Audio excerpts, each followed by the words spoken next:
Hello, this is Aaron from AaronOnAutos.com, and today we're doing our shaky cam interior review inside a 2019 Ford F-150 Raptor.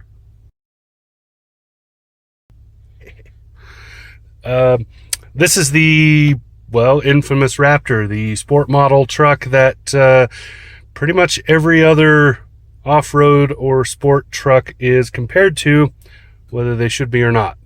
This is the, what do I want to say about it? This is a fun truck, but it is fairly purpose-built.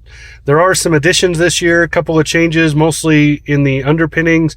So underneath the chassis and whatever, some of the off-road stuff changed a little bit, giving it a little more capability in situations that aren't just sand and dirt and wreck neck high flying antics. How's that? I did do some off-roading this week, and I did it where I do a lot of off-roading, which gives me a lot of comparison to other vehicles. I would say that this truck is not quite as capable in serious off-road where you're talking about maybe mud, climbing rocks, harsher terrain.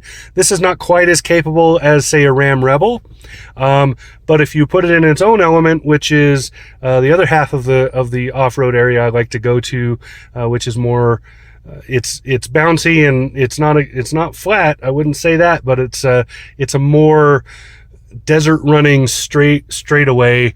There are some curves in it and stuff, but it's more a desert running, and in that this excels. So that's kind of what I got to say about that.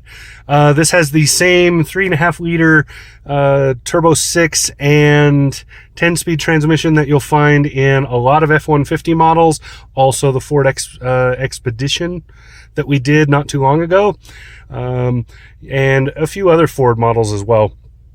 Really good engine, very capable. In this truck, it's putting out about 450 horsepower, which is more than enough for this to feel like a fun beast. That power comes early because of those turbos.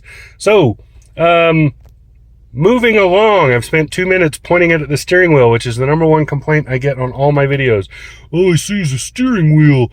Well, it's interior review. Interior. So, most of the interior of a vehicle happens on the steering wheel. Speaking of which, I'm just going to start there. If you've seen any of the F-150 and or that Expedition I mentioned earlier, most of this will be familiar. So over here's your cruise controls. Pretty straightforward. I don't think I need to explain it. Adaptive cruise is adjusted right there. Up here, this controls the...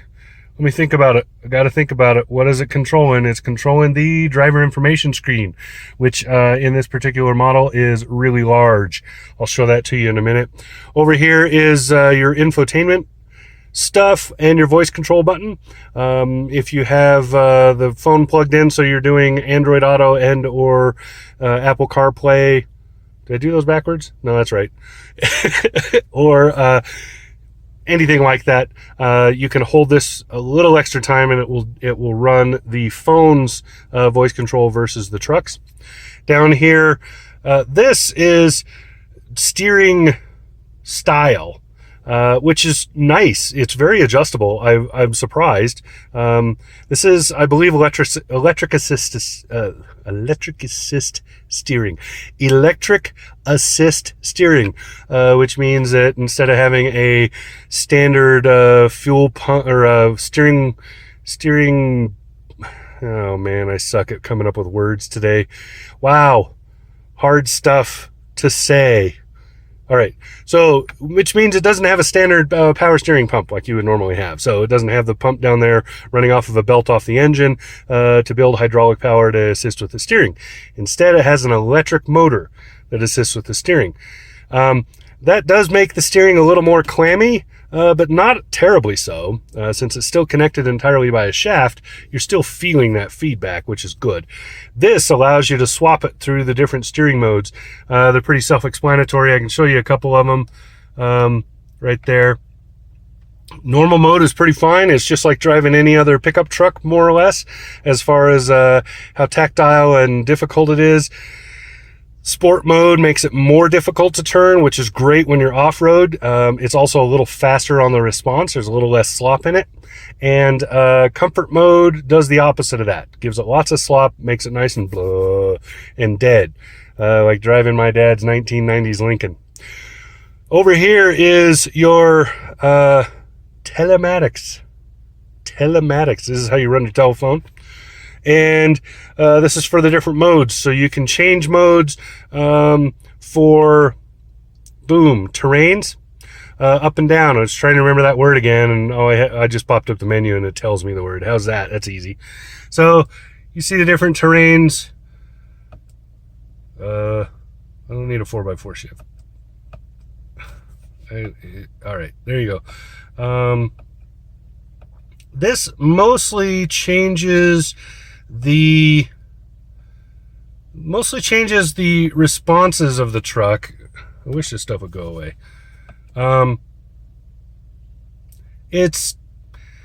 didn't notice a whole ton of difference. I put it in 4 high. Tow haul, of course, makes a difference, but I put it in 4 high. Put it into let me skip this. Put it into, geez, this takes a while. I put it into this mode, and pretty much did everything as you expect it to do.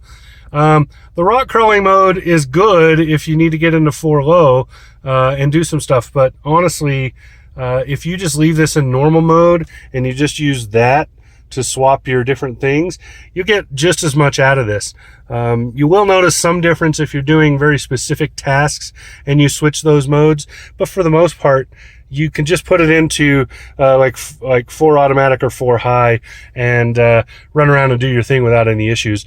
I did notice in the rock crawling that I did do, if you put it in rock mode, you do tend to have less slip in the rear wheels, which is important. So there are some advantages to using those modes, learning what they are, but for the most part, you're mostly just going to need to swap over to 4 high. That, by the way, is your selector for that. So you can see it's got 2 high, 4 automatic, which works sort of like all-wheel drive. Shifts into 4-wheel drive when it feels like it needs it.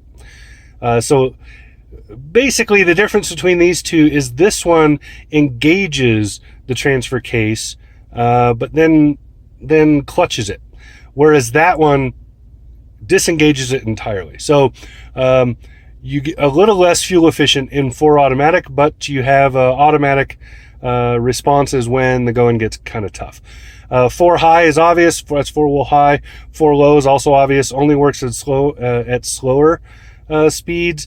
I believe you're limited to about 2 gears in the transmission. I'll have to check that, but I do believe you are limited at speed. So I don't remember how many gears it is. And that's the lock for the rear differential there. Down here's your backup cameras thing. So this is equipped with the extra camera, so when you hook up a trailer, you can do it over there, and you can back the trailer up using this knob. So if you wanted the trailer to turn that way, you turn the knob that way, and the trailer, the truck turns the opposite way to make the trailer turn that way. Nice little system if you're a complete rookie and have no idea how to back up a trailer, or you have a trailer you cannot see in your mirrors.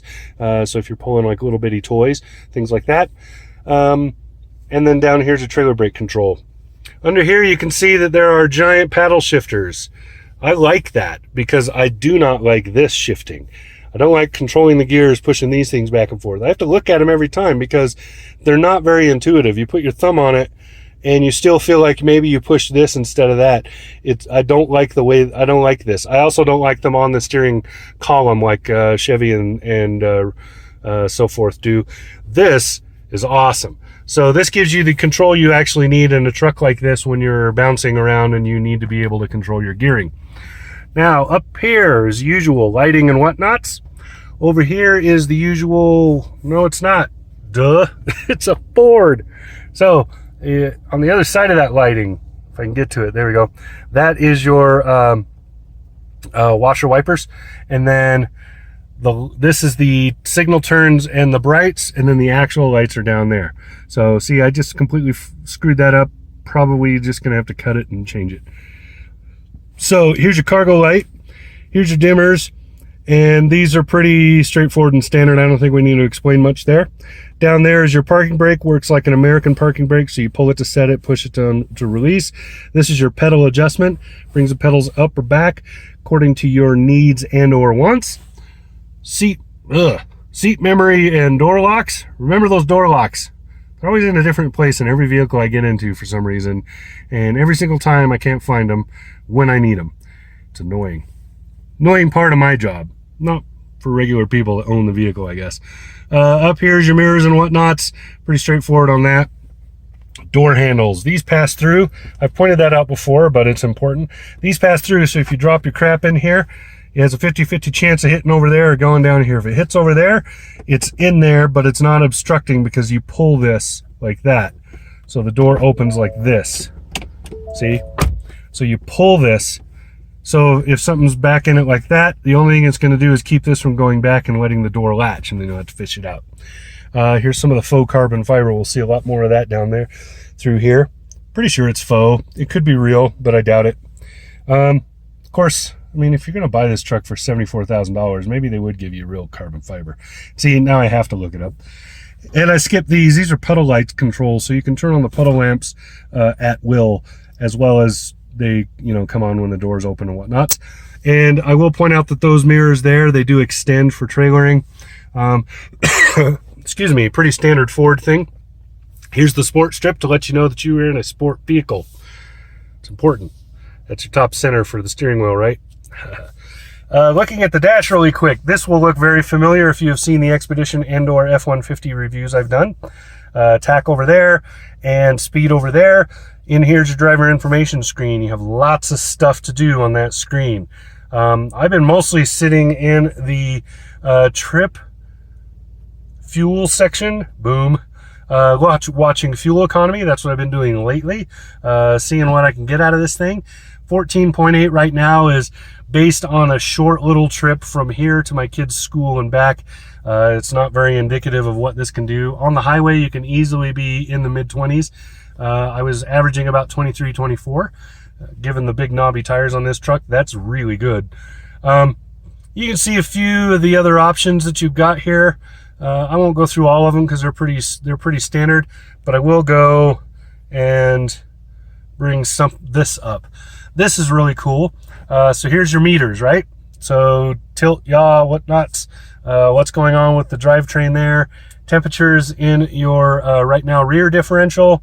You can see you can swap that around. You can look at the temperature in your transfer case and so forth. Also, there's a couple of other off-road things that it will show you. So here's your power distribution between the wheels. Here are, here's that screen we were on before, but with slightly different things. So you can see what's going on, like with the dampers and so on. Really like these screens. They're kind of useful when you're off the road, especially this. If you're trying to do any kind of rock climbing. Almost every vehicle I've ever been in that does any sort of rock climbing on a regular basis or is expected to be will have stuff like this. And it becomes very useful if you know how to use it. So now you're looking across the top here. You see you got the oil and a focus. So you see you got your oil temperature, your water temperature, fuel, and turbo boosting. Not a lot else to show you on that, but I really like the gauge cluster in here. It's really cool. I do wish that Ford had a head-up display option. That would be awesome. Hint, hint. Over there's your push button start. We went over these right here. Here's your trailer braking controls. I did not point that out. This is not on the main menu screen. Let me find the remember where the buttons are for that. And I don't. Of course. So I'll just do this because that's the quickest way. All right. So what I did right there was I just shifted into reverse to turn the cameras to the reverse camera, shifted back forward, done. What we were looking at was the forward camera because I'd accidentally hit this camera button right here. So you have your auto stop start control there. Here's your cameras. It will cycle through the cameras, mostly the forward and the side looking camera.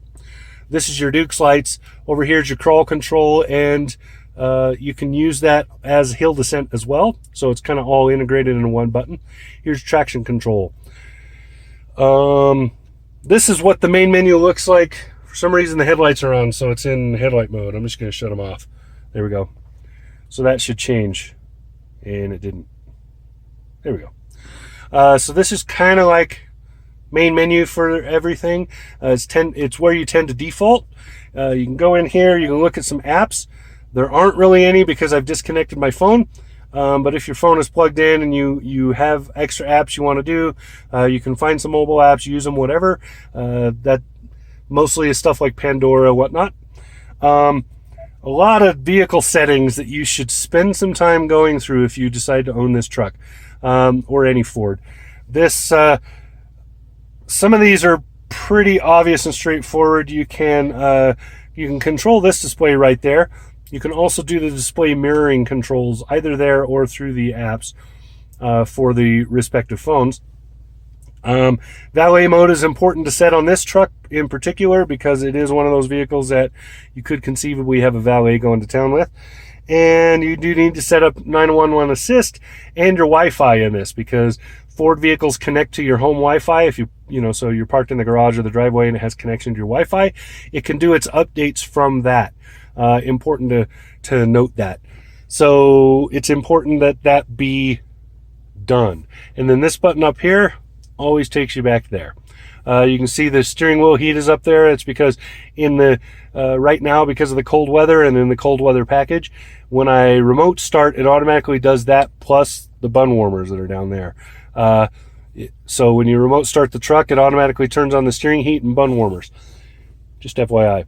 Over here is your radio controls and so forth, along with the Ford fast buttons. So these can be radio select. You can also use them to what's the other thing I'm thinking of? You can also use them to enter something, and I forget what it is. It'll come to me. Anyway, and then this is your media button, so you can quickly jump between media sources, tuning and whatnot, of course. Down here is your climate controls. Most of it's turned off right now because it makes a lot of noise in my microphone. But this is how you control the climate. You just push that for auto mode. You can dial for the temperatures, and then here's your manual settings if you want to do those. Down here you got the bun coolers, bun warmers, ditto over there, and the fan speed control right there.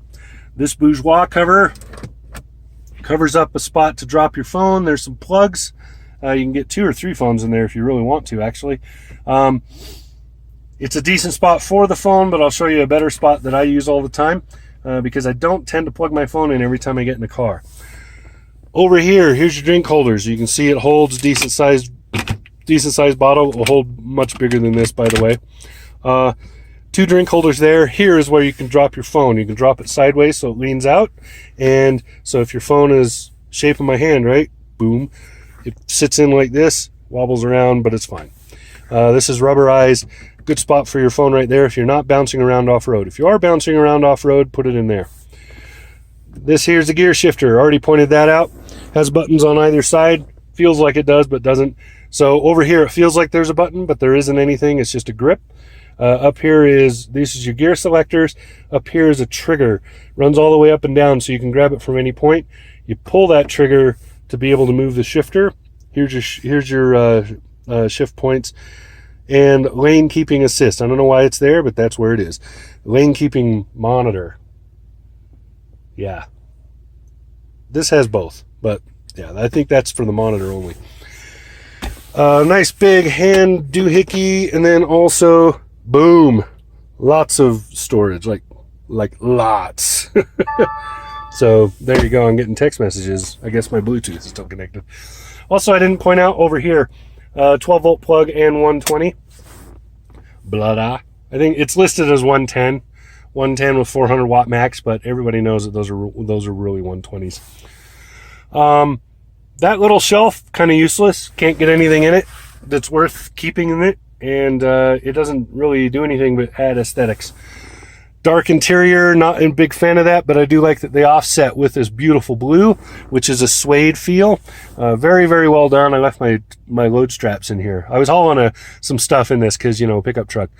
But really do like the interior of the Fords, surprisingly. Also really like these seats. They're very comfortable. They fit really well. The bolsters are just exactly right. Very, very well done on these seats.